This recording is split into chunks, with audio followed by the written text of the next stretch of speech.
Hi, I'm Bruce Maples, publisher of Forward Kentucky, and before we get to today's interview, I need to share two or three things. First of all, the standard encouragement that if you like this video, please click the like button, and if you like the work we do, please click the subscribe button so you know when we post other videos.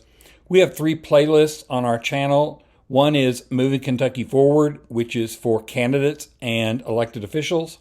One is the state of Kentucky, which is what this one is, which is supposed to be for people who are having some impact on the politics of Kentucky or on the state. And then the third one is Bruce's Take, which is my editorials done in video form. I need to explain something about today's interview. Normally, I try to keep the state of Kentucky, as I said, focused on things that affect Kentucky politics or affect the state. But I had a chance to interview a very fascinating person, and the more I read about this person, the more fascinating they became. And so this is not really directly related to politics in Kentucky or even directly related to the state. But I think you will find as you watch or listen to the video that it has some really meaningful thoughts and insights that do apply to politics and frankly to almost everything we're doing. So let's get on to the interview with Cory Doctorow. This episode is brought to you by the Metropolitan Housing Coalition. Did you know that nearly 1 in 4 Louisville households are energy burdened? The Metropolitan Housing Coalition's Every Home program continues to build bridges between affordable housing and affordable utilities. No more than 6% of your income should go toward energy bills, but many families pay far more. High energy bills can force families to choose between keeping the lights on and buying groceries, a choice no one should have to make. Together, we can make every home safe, healthy, and affordable. Learn more and get involved at everyhomelou.org. So we're here today with Cory Doctorow. Cory, welcome to the state of Kentucky. Thank you very much. It's been a while since I was there, and when I was there, I was in the bit that's actually technically Cincinnati. So, okay. Yeah, we consider Cincinnati sort of a stepchild city for the state here. Yeah, it's Ohio with better bourbon stores. Yes, absolutely true. I have to admit, when I first sent you the invitation to be interviewed, I was a little bit in awe because it's not every day that I get to interview somebody who invented the word of the year for one particular year. And then in preparation for today, I went and looked at your Wikipedia article, and now I'm completely in awe and probably speechless to go with it. Oh, well, that's very kind of you. Well, you know, they wouldn't let them put it on the internet if it wasn't true. So I stand behind every word. That's great. So we have to start, obviously, with your word of the year, but there's a lot more I want to get to. Enshittification, one of the greatest words and frankly greatest concepts I've ever come across. I have the article up here and I can read the text from where you said it. So let me do that to set the stage, and then I want you to go in to dig into it a little bit. Here is how platforms die. First, they are good to their users. Then they abuse their users to make things better for their business customers. Finally, they abuse these business customers to claw back all the value for themselves. Then they die.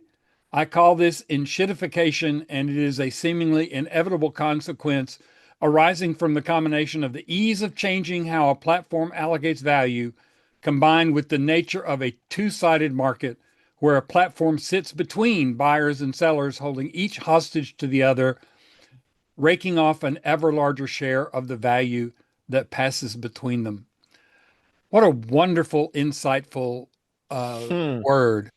So obviously, we all can sit here and think about enshittification, and we can think of a number of platforms that we would apply this to. Why don't you take us down your thought process about what got you to this?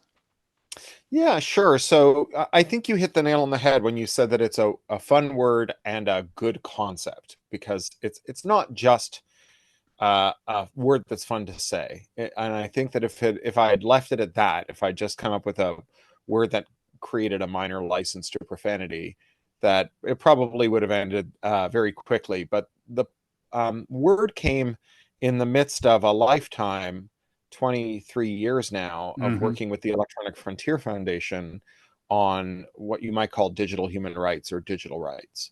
And broadly, that has been a campaign to get people to care about these very abstract technical questions that are eventually going to be very concrete when they're on their doorstep and destroying their lives, and trying to get people to care about this stuff before we get to that juncture. And that's the name of the game, whether you're talking about the climate emergency or rising authoritarianism or this stuff. I obviously have spent many years trying to figure out how to get kind of everyday people who don't have a lot of technical nuance in their understanding to kind of get their heads around this stuff. And when I combined the minor license to profanity with the technical analysis, I think that was the winning combination. Yes. And it really did take off. It was word of the year in the US and Australia and the UK. And, there's a book that I've got coming out in October and a graphic novel the following year. And there's a documentary and all kinds of other stuff in the works. We're now talking about a young readers edition, because if there's one group of people who'd really like a license to swear, it's teenagers. So I think that they're certainly on the front lines of this tech stuff and could benefit from a more nuanced analysis as well. Yeah, I have been reading. I subscribe to some of your newsletters and stuff, and I've been reading your comments about why you're on certain platforms and why you have abandoned certain platforms. And I find it very compelling. In fact, I because we're a publishing outlet and because we have to put our stuff everywhere we can to try and get readers. I was on a number of social media channels and wound up canceling some of them. Some of them because of who wound up owning them, but some of Mm-hmm. them also because of your insights and thinking about, okay, do I want to support a single company that can lock me in or lock me out, as the case may be, or do I want to do the Fediverse kind of thing where I'm in charge of my data and my readers? I think it's very insightful.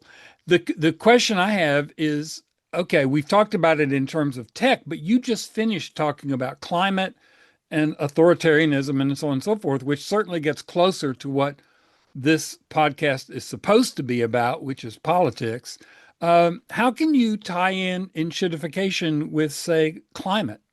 Well, I mean, I guess there's a couple of different ways of making that connections. So the first thing I think you need to understand about enshittification is that while it is descriptive, it describes the decay of platforms. It also tries to make a causal analysis. Mm, Why are the platforms decaying? And it proposes that we've created what you might call an enshittigenic environment, an environment in which firms that take decisions that are harmful to their users and their suppliers are insulated from any consequence for those harms.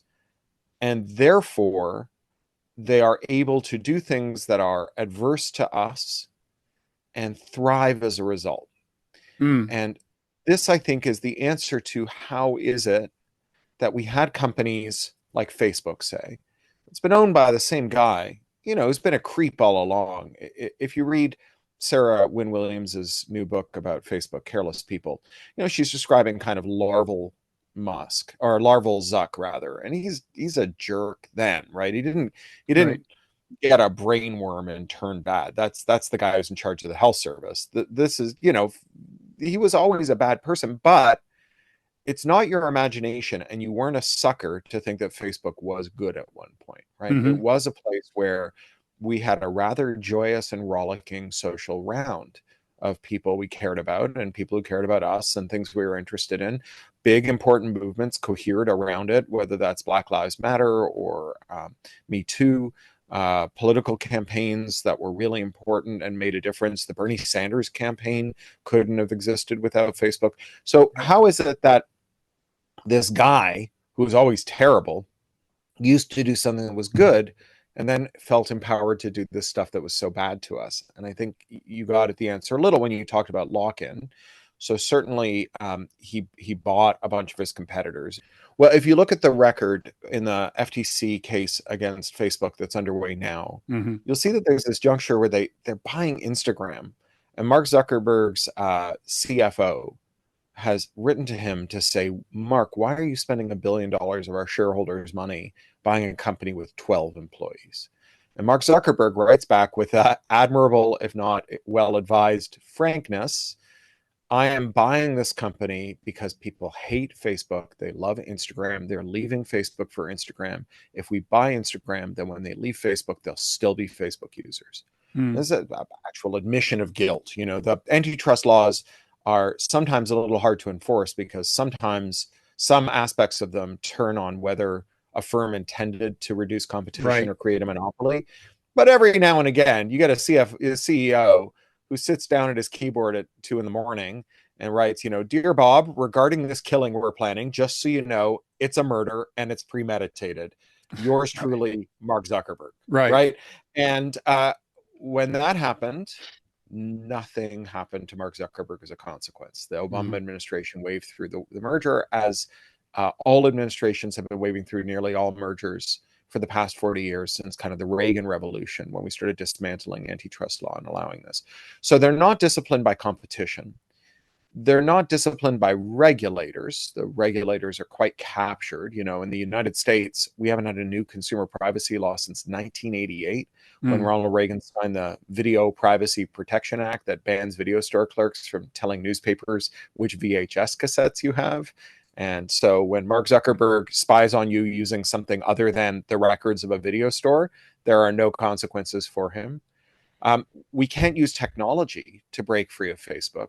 It is a felony under Section 1201 of the Digital Millennium Copyright Act to change how the Facebook app works so that you can use a different app, but have it go into the Facebook app for you and grab the messages waiting for you and put them in your inbox somewhere else. And the tech workforce, which used to be quite a powerful workforce, even though they weren't unionized, but they were in such high demand, and they really did believe in their users, many of them, they lost their power too. We've seen supply catch up with demand, and 500,000 tech layoffs in the last couple of years. And so, you know, tech workers don't tell their bosses that they refuse to enshittify their services. And so Mark Zuckerberg is able to run amok. And so when you look at these environmental aspects of enshittification, right? The collapse of antitrust, the capture of regulators, the neutering of trade unions and labor, and the mobilization of law against rivals and against people who would undo the mischief they've done, you get something that looks a lot like rising authoritarianism and the climate emergency, right? Yeah, we don't have the equivalent of the DMCA for you know, pig farming and CAFOs and stuff, but you do have ag gag laws where giant companies capture their regulators, capture state governments, and make it a felony to go and look at what they are doing to animals and the environment. We do have regulatory capture even before the Trump switchover, but now very pronouncedly, where we have just the wholesale dismantling of environmental protection and environmental records. And it's not new. Like all the best Americans, I'm a Canadian. And, you know, a decade and a half ago, we had the Harper government in Canada. And Canada has got some pretty important environmental records, like the ship's logs that show the freeze and thaw dates of the Northwest Passage and the Arctic seas. And Stephen Harper, who owed his tenure to the oil patch, the Alberta tar sands, which is the dirtiest oil in the world, he ordered a rationalization of the National Archives in which all of these old materials would be digitized and burned, but they got the order wrong. So they burned them first. I was waiting.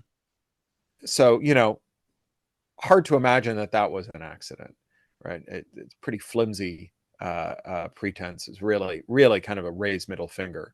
And so you see regulatory capture. You see the regulatory capture arising out of cartel-like behavior. So you have these giant oil firms that are nominally competitors, but who both figuratively and literally divide up the world and cooperate when it comes to talking to regulators and to working internationally on policy questions, treaties, and so on, who are allied in many cases with countries. So whether that's the Norwegian National Sovereign Wealth Fund or the Saudi royal family or what have you. So you have many of the same phenomena. And, you know, I think that the good news here is that we are seeing, um, we are able to see, if we look at this in the right way, that enshittification, the climate emergency, authoritarianism, they share a common root, which is the consolidation of power into unaccountable corporate hands. Mm. And, that is a cause around which we can build coalitions of people who don't necessarily agree about a lot of other stuff. Uh, and so long as, I'm okay marching alongside of you, so long as you believe that consolidation of power into unaccountable corporate hands is an existential risk.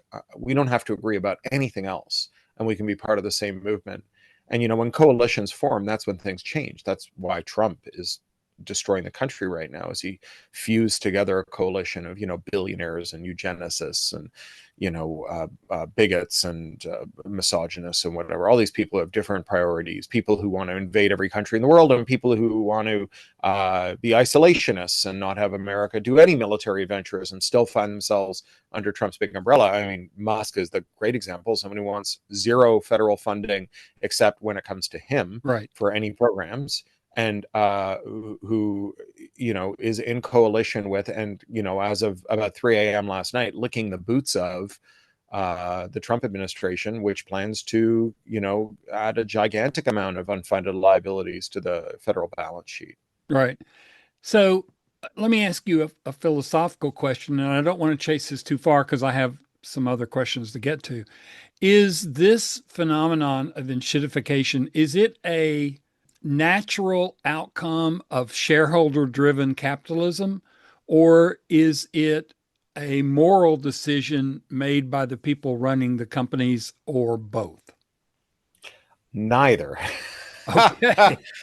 So Struck right out there now. yeah, I am not like a Hayek pilled market purist who thinks that markets solve all of our problems, right? However, I do think that markets perform some pretty important, or competitive markets perform some pretty important functions. The most important of which is keeping firms at one another's throats, Mm. so that they become governable. Right. When I got started in tech policy, it was with the early copyright wars, with the Napster wars. And what you had then were like 100, 200 small and medium-sized tech companies, a couple of big guys, Microsoft and Intel, but for the most part, just these little companies. Now, in aggregate, those internet companies of the early years were worth like 10, 20 times what the entertainment industry was worth. But the entertainment industry was composed of 7 companies. Hmm. And the 200 companies couldn't agree on anything. Not only could they not agree on like what policy direction they wanted, they couldn't agree on where to hold a meeting to discuss it. Mm. Whereas a cartel of 7 firms find it really easy to come to a unity of purpose, not least because when a sector is that consolidated, everybody in it has worked at all the firms in it, all the senior execs. And, you look at Facebook and you see all these top Googlers in Facebook, and you look at Google and you see all these top Apple people, and you look at Apple and you see all these top Facebook people, Hmm. and they're like executors of each other's estates. They're godparents to each other's children. They're in the same polycules. They play golf together, right? They just know each other. You get a kind of emergent conspiracy out of every cartel. And so the decision to allow this market consolidation was a deliberate decision. It was promoted by a very fringe group of economists who later became the central economic orthodoxy, the Chicago School, The Chicago. and specifically out of a guy viewers probably know, a guy called Robert Bork, who was Ronald Reagan's pick for the Supreme Court. And Bork, among many other things, like being the only lawyer working for Richard Nixon who was willing to elitely fire a bunch of his enemies, was also a crank when it came to antitrust. And he said that if you read the antitrust laws carefully enough, you will find that Congress never intended to prevent monopolies, that Congress loved monopolies because they're so efficient, and that the only thing Congress wanted is for monopolies not to abuse their power. And so long as monopolies were promoting the, quote, consumer welfare, that the government should not punish a monopoly. And he created a kind of tautological way of describing this, which is that if a company dominates its industry, it must be good. And the way that you can tell it's good is that it's dominating its industry, Yeah. right? And so we had 40 years of non-enforcement in antitrust, right? We stopped enforcing anti-monopoly policy. We got monopolies. This shouldn't surprise anyone, right? This is like, we had a rat poison that we used to put down in the barn. We didn't have a rat problem. Along comes Robert Bork and says, we don't need the rat poison. So we stopped putting it down. Now rats are like eating our faces off. And, these economists, they're like, well, how do you know that our rat problem is because we stopped putting down rat poison? Maybe it's sunspots, right? Maybe it's the time of the rat. And yeah, sure, all the rats went out. They bought the rat poison factories and shut them down.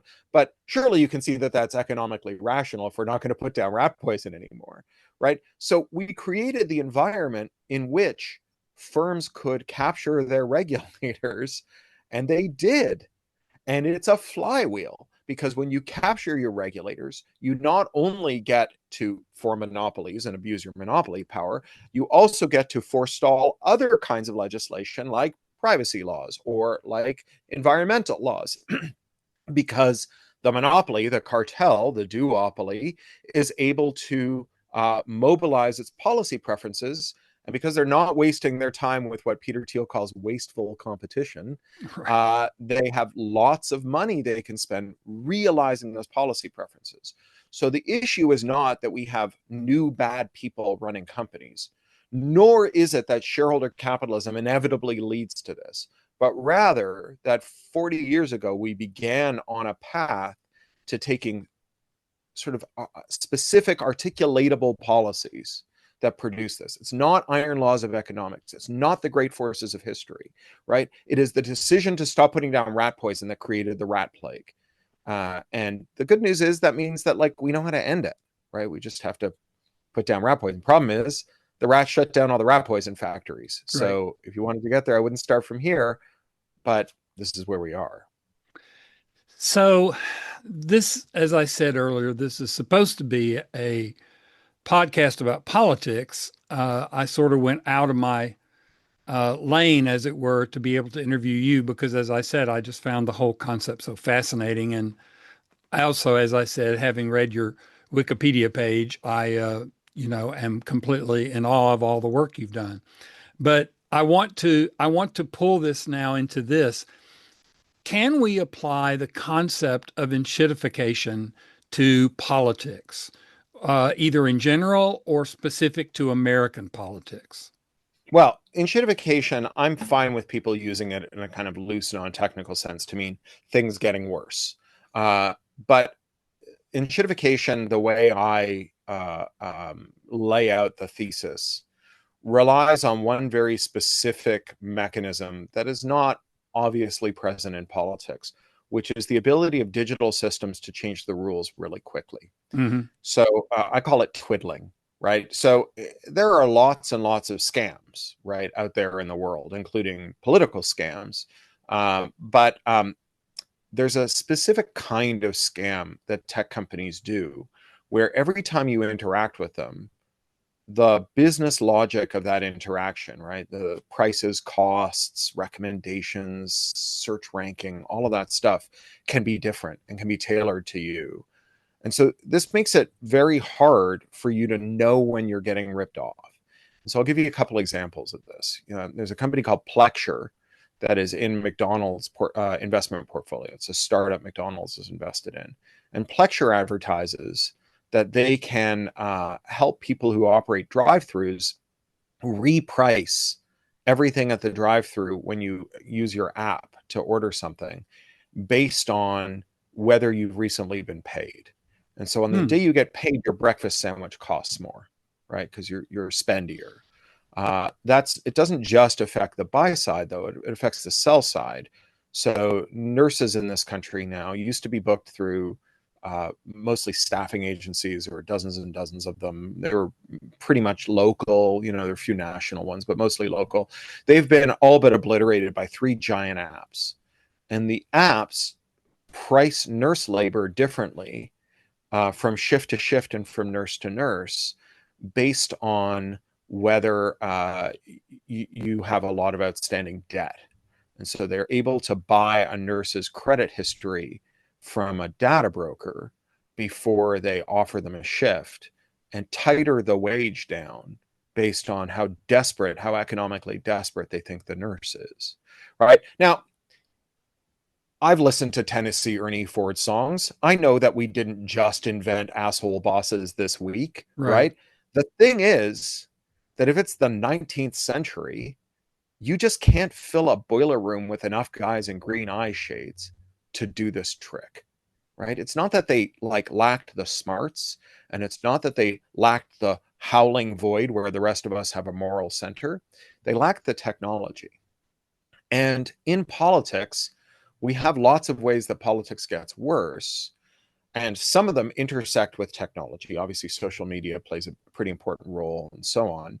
And you do have this phenomenon, for example, where you may get a different political ad depending on your demographic characteristics, your behavioral characteristics. But in the main, politics doesn't have this advantage, right? A shell game, it's not sophisticated. Like if you've ever seen Penn and Teller do the cup and balls with clear cups, they do it really slowly. It's a great video. You'll know that it's not a very sophisticated trick, but when it's done very quickly, it's really hard to spot the ball, right?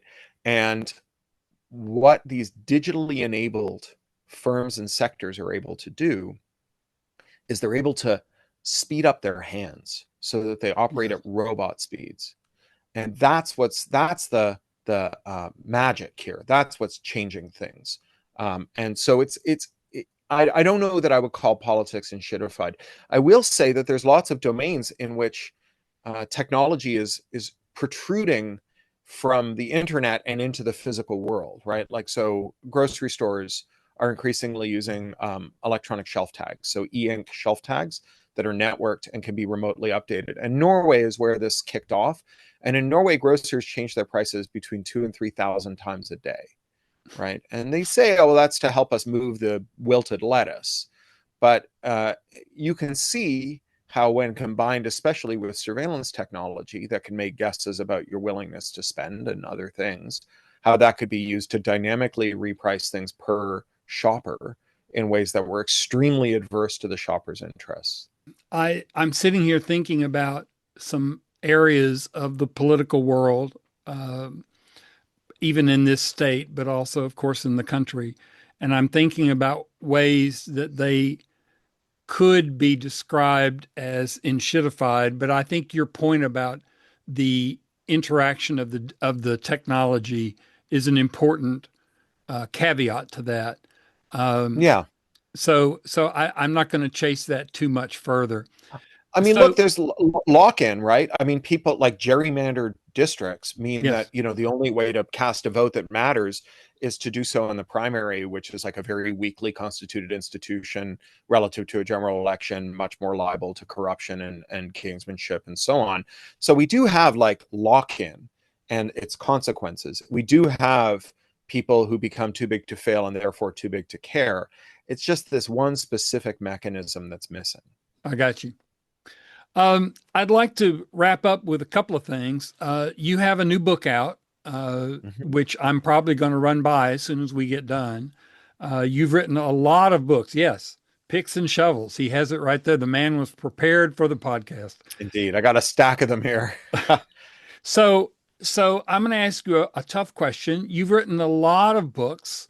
Just for the sake of our listeners and viewers, if you had to pick one book to be buried with you that you would want to be remembered for, what book would that be? Well, it's always the next book, right? That's the Ah, one that's the most exciting. So I just turned in what I think are the final edits on the Enshittification book that's coming up for our Strauss and Giroux from Macmillan in October. I'm really happy with how this turned out. And that, they started sending out advanced review copies last month. There's a bunch of stuff I rewrote in light of Trump, as you might imagine. of course. Everything changed, and I just did the edits I did today were literally about stuff that Trump was saying today, and it'll be out today tomorrow. But the early copies that are out there, just people are responding to it in a way that I've never had anyone respond to my work before. Mm. And I'm really excited about where this is going. But I sold another book to my publisher today. So All right. a brief pamphlet called The Reverse Centaur's Guide to Criticizing AI, about how to be like a non-reactionary, smart AI critic who aims your fire at things that improve people's material circumstances, and not just not just makes you feel good because you dunked on some AI bro. I'm already looking forward to that one as well. Okay, so my last question. I do this with candidates all the time. So I'm going to throw it your way. Let's suppose that I gave you a magic wand and you had one or two. I'll give you two wishes with this magic wand.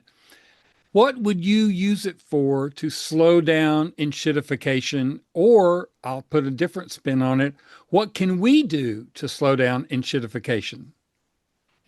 Well, what can we do is a good one, because one of us can do anything, but these are policy questions. And so you don't solve them by shopping better, right? You're not going to shop your way out of a monopoly. It's notoriously difficult to do, right? But as as a policy matter, your politics podcast, you probably know this landmark 2014 study that showed that when billionaires and everyday people have different policy priorities, no matter how popular this is among everyday people, the billionaires always win. You know this, the 2,700 policy outcomes studied, and every case where it was billionaires versus the public, the billionaires won. The only one that's not true of is antitrust. We've had 5 years of amazing antitrust revival in Canada, the US, China, the European Union, Australia, Japan, South Korea. Like, everyone has started to figure out that concentrated corporate power is really dangerous. And so that's great. And I assume that the majority of the people watching here don't identify as Republicans, but some of them might. There is a strong antitrust tendency within the Republican Party. Most of them are people I have no time for on any other issue and disagree with vehemently, but this is an issue that they largely agree on, which is quite interesting. I think they agree for the same reason Xi Jinping is chasing down tech bosses in China, which is that they see these large firms as rivals for state power. That's what they are, right? And in terms of one thing I would change, there's this 1998 law, the Digital Millennium Copyright Act.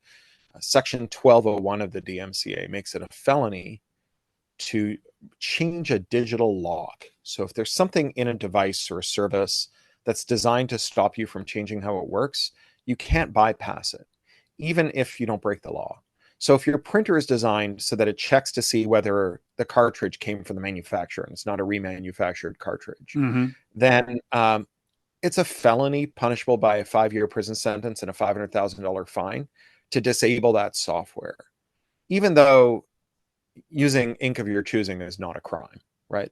Removing the lock is a crime. It's felony contempt of business model. And this is why farmers can't fix their tractors. It's why hospitals can't fix their ventilators. It's why the mechanics can't fix your car.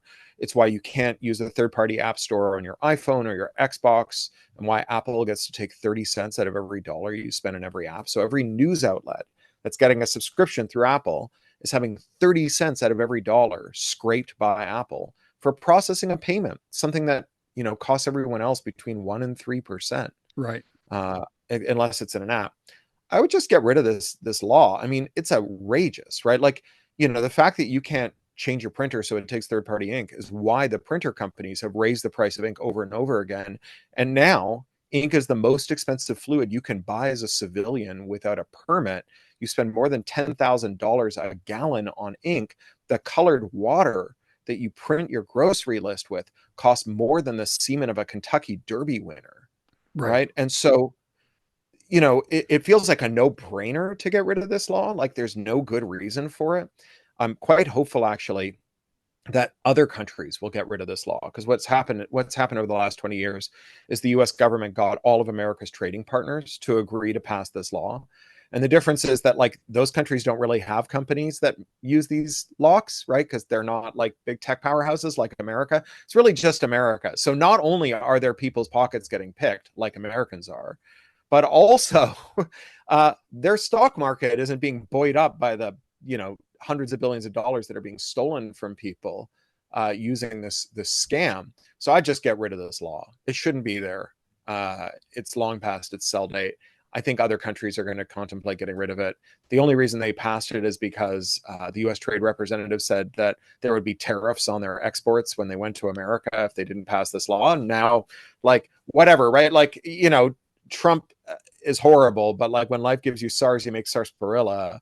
And the fact that he's taken away the single best weapon the U.S. Trade Representative had to arm twist other countries into arranging their affairs to benefit American firms, which was the threat of tariffs, Right. means that there's no reason for other countries to keep doing this, which is, a silver lining.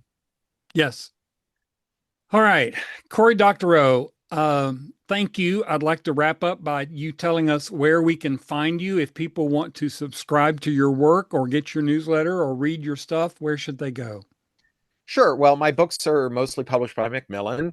Various imprints, Tor for Our Giroux, and First Second do my graphic novels.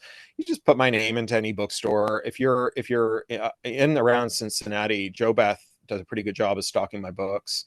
But obviously, internet bookstores have them as well. In terms of finding my stuff online, I work for the Electronic Frontier Foundation. That's EFF.org.